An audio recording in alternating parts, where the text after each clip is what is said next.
तीर्थ स्थल जाने का, धाम जाने का ये उद्देश्य नहीं है कि वहां जाकर पिकनिक मनाई जाए, वरन धाम जाने का उद्देश्य है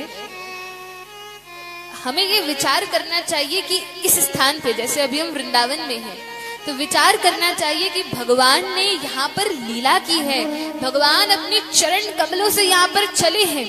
जब भगवान गैया चराने भी जाते थे, आज तो गोपाष्टमी है, तो भगवान अपने पैरों में जूते नहीं पहनते थे। जैसे गौ माता जाती हैं तो उनको तो कोई जूते नहीं पहनाता, और नंद महाराज की तो 9 लाख गायें थी। एक बार यशोदा मैया ने कहा भी था कि कन्हैया, तुम्हारे चरण इतने कोमल कोमल हैं और तुम ऐसे ही निकल पड़ते हो जंगल में गायों को चराने के लिए, इतने सारे तिनके पत्थर कंकड़ होते हैं, तुम्हारे पास क्या कोई कमी है? नंद महाराज तो ब्रज के राजा हैं, थोड़े जूते, कुछ पादक त्राण अपने पैरों में पहन लो। तो भगवान कृष्ण कहते हैं, मैया देखो, मेरी आराध्या, मेरी जो भगवान है वो कौन है? वो गौ माता है। हम सबके भगवान हैं भगवान कृष्ण, और भगवान कृष्ण गौ माता को अपना ईश्वर मानते हैं। कहते हैं मेरी तो ये आराध्या है, और ये गैया मैया बिना जूतों के, बिना पादत्राण के चल रही हैं, तो मैं कैसे पहन सकता हूँ? पहले इन सबको बनवाओ तब मैं पहनूंगा। अब 9 लाख गाय और हर एक गाय के 4-4 पैर, तो इतने जूते माँ यशोदा कहाँ से बनवाती?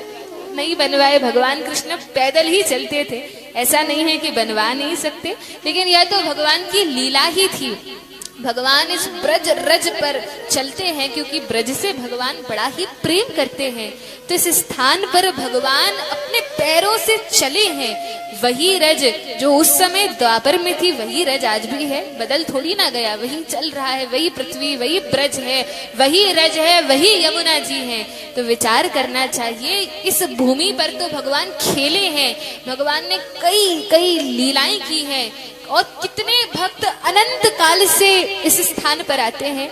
इसी स्थान में, मधुवन में, मथुरा में ध्रुव जी आकर तपस्या करते हैं, और वे जब तपस्या करते हैं तब भगवान दर्शन देते हैं। कई बार कई संतों को, ऋषियों को इसी पवित्र वृंदावन धाम में भगवान का कई बार अनुभव हो चुका है, साक्षात्कार हो चुका है, दर्शन हो चुका है।